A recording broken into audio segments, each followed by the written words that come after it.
Estamos en otra sesión con Belén para hablar en esta ocasión sobre la pandemia, ya que técnicamente es un aniversario de estar, bueno, en México hemos estado en cuarentena, los que pueden, los que no pueden trabajan y salen, y también hay mucha desorganización en México, hay muchas fiestas ilegales y los bares estuvieron abiertos durante mucho tiempo. México ha sido muy irresponsable, creo que, bueno, y España también, ¿eh? vaya.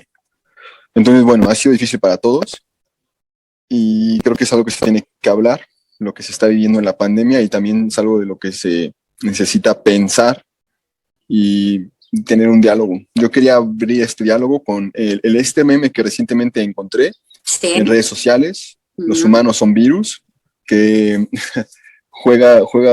da pauta a pensar las cosas desde otro rol. Y tengo aquí este libro, Todos somos caníbales, de Claude Lévi-Strauss. Al final de su libro, él empieza a hablar sobre un doctor que piensa la historia del mundo, la historia biológica del mundo desde otra forma. Él dice que en África se crearon ciertas células madres que dieron tejidos humanoides, y el tejido humanoide se empezó a extender en placas urbanas que presentaban unas caracterizaciones cobrizas y ferrosas. Estas se volvieron luego abscesos y crearon un cáncer, perdón. Los núcleos del ecosistema se ahuecaron desde el interior y dejaron quistes endotóxicos y estériles. Me gusta esta interpretación donde el planeta funciona como un ecosistema y los seres humanos somos costras que estamos destruyendo el ecosistema. Y de esto, ¿qué piensas, Belén? Bueno, para mí es indudablemente cierto, ¿no? Yo creo que para cualquier persona que no se quiera hacer una imagen excesivamente autocomplaciente de la especie humana, para cualquier persona que quiera asumir la situación de implosión ecosistémica en la que estamos, creo que tiene que aceptar esto. A mí, de hecho, lo que me suele provocar bastante sorpresa y como que me chirría mucho es que nunca pase estos hechos o estos datos de los que conocemos casi todos, que es, bueno, pues el colapso ecológico al que está expuesto el planeta, sin entrar todavía, luego ya lo abarcaremos, sin entrar todavía en la crueldad, el dolor, la situación de otras especies. Sin entrar en eso, el colapso ecológico en el que estamos, creo que es conocido por casi todo el mundo, que las fuentes de energía y la vida que tenemos no es demasiado sostenible. Lo evidencia también el desarrollo de países que antes vivían en una situación muy diferente de la de Europa, como pueda ser China e India, que cuando empiezan a crecer, y aún sin crecer ni mucho menos, por lo menos en el ámbito consumista en que lo ha hecho Europa, simplemente el despegar y el asumir algunos de los hábitos occidentales ya muestra que una vida como la que llevamos no es sostenible para todo el planeta. Solo sería sostenible en una profunda desigualdad. Lo que no entiendo muy bien es que medidas ecológicas así más reformistas aparte, nunca se cuestione la natalidad, la reproducción, nunca se cuestione políticamente reproducirnos al nivel que nos reproducimos al mismo tiempo que gastamos o que consumimos las energías y los recursos que hay en la Tierra. Me extraña eso, me extraña que no se asuma que el ser humano es una plaga, que no se asuma el ser humano como pandemia de la Tierra, y que, lejos de cuestionarse la planificación familiar, aún incluso se incentive a personas a seguir teniendo hijos sin ningún tipo de, no solo sin ningún tipo de política y sin ningún tipo de reflexión, tampoco, como que es un aspecto incuestionable. Mira, ahora que acabas de tocar el tema de la masificación, creo que las personas de 20 años sostienen que esto es un cambio de la naturaleza, que la naturaleza se está regulando y está eliminando la propia especie que la tiene afectada. Luego, las personas de 40 años, ellos dicen, es que es obra del gobierno, esto es un plan del gobierno, es una guerra biológica y algo está pasando a raíz de aquí, a raíz de esta pandemia se descubren cosas, se descubre que Estados Unidos tiene una deuda con China y luego también se dice, han hecho esta pandemia para que la gente acceda a los smartphones y para que sí o sí toda la comunicación sea a través de dispositivos. Son ideas que están dentro del imaginario. Yo, bueno, como persona de mentalidad de 16 años, me acerco más al planteamiento que clasificas como dentro de los 20 años. Y creo que, bueno, aunque sea de una forma metafórica, es una respuesta a la naturaleza para empezar, porque esta COVID-19, pero como casi todos los coronavirus, gripes, pestes, etcétera, provienen ya no solo de la masificación humana y del consumo que hace de los recursos, sino muy concretamente del hacinamiento de animales, del maltrato animal, del holocausto animal, que propicia sobre la faz de la Tierra.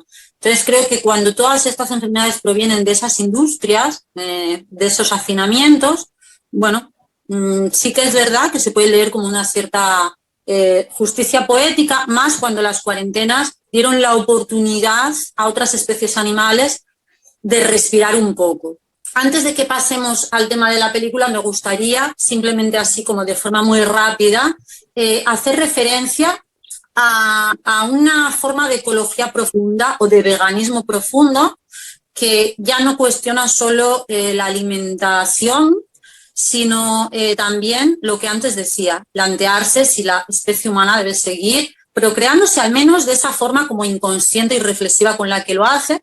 Y en este contexto me gustaría, bueno, pues hablar, no mencionar, porque hablar lo tengo hablado en otro vídeo al que invito a ver, una novela que todavía no está publicada, de una amiga mía, Aramo Olaya, que se titula Anarquía o Barbarie, y que en lugar de ser una distopía es un poco como una utopía futurista que contempla muchos aspectos, algunos del tipo de género, queer, etcétera, pero también contempla una sociedad que sí que se ha planteado esta necesidad de reducir la reproducción y de cambiar el modelo también de familia y educación, justo en esta línea. Y bueno, y con esto sí que podríamos pasar a una segunda parte o a un segundo punto que me parece que querías introducir a partir de una película. Entonces vamos a adentrarnos un poco en lo cinematográfico, que es otra forma de acercarnos, ¿no? De tratar, en este caso, la pandemia. Y tú querías hablarnos de una película de Bergman, me parece que era El Séptimo Sello. ¿Estoy en lo cierto? Sí, yo quiero hablar del Séptimo Sello, porque me la pusieron el viernes, un amigo con el que hacemos un juego de películas, y yo quedé fascinado, yo quedé pasmado, porque la película justamente habla de la peste en Europa, y había también varias posiciones.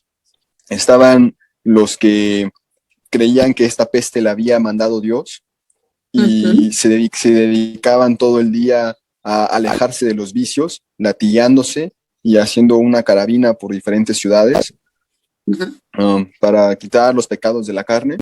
Luego estaba otro hombre que dentro de él estaba la idea de Dios, dentro de él estaban las ganas de creer en Dios, pero cuando veía todo lo que pasaba en la pandemia, ya no podía creer en Dios y llega a decir, quisiera arrancarme la idea de Dios. Y luego estaba otro personaje más frío, más calculador, que tenía todo muy bien delimitado, y él no tenía problema en decir que esta vida era horrible, no valía la pena y que era mejor estar muerto. Y no tenía ningún problema, no tenía ningún conflicto en aceptar que habría que morir y que nos tocó una mala época histórica y nada más. Vale, yo voy a escoger también una película que es Melancolía de Lars von Trier. Yo soy muy admiradora del cine de Lars von Trier, pero creo que esta en concreto, donde se plantea la posibilidad del fin del mundo que conocemos, ¿no? Del terrestre, al menos de la vida humana, pues viene más a cuento que otras, ¿no? Aunque quizá si tengo que recomendaría verla, Melancolía, en conjunto de sentido con otra película suya, del mismo director de Lars von Trier, que es Anticristo. Como ves, estamos los dos rondando la cinematografía nórdica, Suecia en el caso de Bergman, Dinamarca en el caso de Lars von Trier. A mí lo nórdico me produce una atracción especial en el cine. Un cierto rechazo en lo que es el territorio real, pero me encanta su cine porque es tan profundamente realista, pesimista, y también me parece muy valiente a la hora de plantear cosas que no se plantean en el cine o en las series en ningún otro lugar. Y además me parece que lo toca con esa actitud religiosa o planteando problemas teológicos, tal como tú acabas también de exponer. Yo creo que en Melancolía y en Anticristo, leídas así como en conjunto, se habla también de algo relacionado con una culpa endémica, con una forma de entender, y que es la que yo tengo también, el pecado original, que sería ese pecado que, sin falta de cometerlo de una forma dramática, digamos, de forma individual, se va heredando en la medida en que nos comportamos y nos socializamos como humanos. ¿A qué llamaría pecado original? Bueno, por un lado, a la extrema curiosidad del ser humano, y por otro lado, creo que va ligado a esta, a el extremo abuso de las técnicas y tecnologías basadas en la ganancia del conocimiento adquirido al ritmo de esa curiosidad. Creo que se ve muy claramente en el pasaje de Adán y Eva, que de alguna manera quiere reescribir Lars von Trier en Anticristo. La curiosidad, si bien aparece en otras especies, me parece que en otras especies no aparece, que sepamos al menos, en este punto tan autodestructivo en el que aparece en el ser humano. Yo creo que el conocimiento y el saber está muy sobrevalorado, y sobre todo está muy sobrevalorado cuando no nos ayuda a vivir más o más felices, sino que ese conocimiento y ese saber resulta, al contrario, en una autodestrucción de la especie, pero que se lleva además por delante todo lo que es su ecosistema y todo lo que es su entorno. Cuando digo que esta culpa es endémica o que se hereda, creo que se hereda en la medida en que nos socializamos de tal manera, o nos escolarizamos incluso de tal manera, que nos vemos, o que nos viene casi impuesta de fuera la pregunta, esa curiosidad, ¿no? Es como que nadie puede vivir en la sociedad humana sin valorar el conocimiento, sin querer estudiar, sin querer saber todo lo posible, todo lo que se puede saber, y todas las formas de transformar la realidad, no todas ellas buenas, ni mucho menos. Entonces, bueno, pues creo que cada vez que nos hacemos algunos interrogantes que nos vienen impuestos, se reedita el pecado, y que por eso sentimos como una cierta culpa, una cierta angustia, como decía Freud, flotante. Y no solo es en el pasaje del Génesis de Adán y Eva, sino que yo creo que este ya está de alguna manera escribiendo en paralelo otro, que es la sentencia de Anaximandro, y aquí ya vamos a parar a la versión más filosófica, y es esa pena que tendría que pagar cada cosa, no solo cada individuo, sino cada cosa, por la injusticia de haber nacido, y que a mí me gusta leerla en conexión con cada cosa tiene su tiempo. Es decir, no leerla en un sentido moral, sino casi en un sentido ontológico. Cada cosa tiene su tiempo y cada cosa tiene que pagar con su desaparición, con su, más bien su disolución en el universo, su disolución material para ser la materia prima de otras cosas. Cada individuo, pero también creo cada especie y cada ecosistema incluso.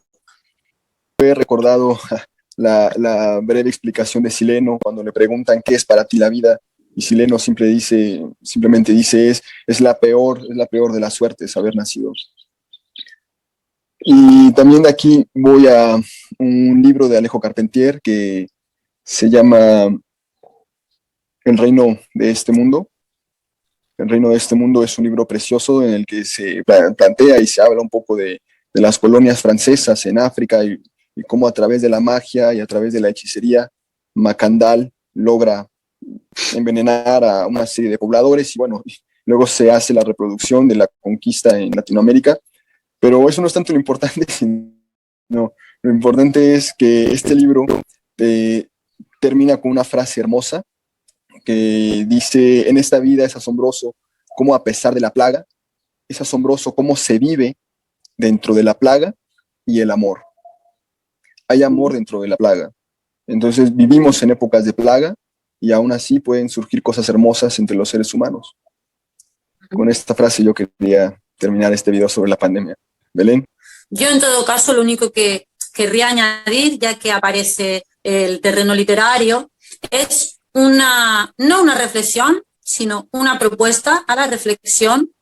El miedo que inconscientemente, aunque no se haga consciente ni en los programas políticos, como decía antes, ni en el extremo del colapso ecológico, el miedo a la reproducción que aparece en la literatura de ciencia ficción, donde la Matrix o cualquier otra matriz, aquello de donde pueden salir pequeñas copias, produce terror, ya sea que externalicemos ese terror a cuerpos biológicos diferentes al nuestro, pero que seguramente sea como un reflejo, ¿no?, del temor a nuestra propia expansión pandémica.